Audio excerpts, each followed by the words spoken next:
তা আমাদের নবীজি জিজ্ঞাসা করবে, আল্লাহ হিসাব কিতাব কিভাবে নিবেন? তা আল্লাহ বলে, সবারটা যেরকম নিব এরকমই নিব।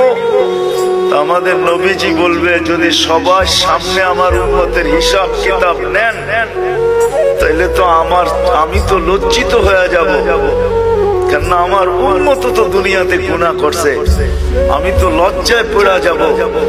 তা আল্লাহ জিজ্ঞাসা করবে, তাইলে কিভাবে নিব? তো নবীজি বলবেন যে আমাকে নিতে দেন, আমি আলাদা ভাবে নেই। আল্লাহ প্রশ্ন করবে, আপনাকে যদি নিতে দেই তো আপনিও তো আপনার উম্মতের গুনাহগুলা দেখবেন, তখনও তো আপনার চেহারাটা লজ্জায় ছোট হয়ে যাবে যে তোমরা আমার উম্মত হয়ে এই গুনাহ করলা, তো করলা কি কইরা, ঠিক না? সত্য তো?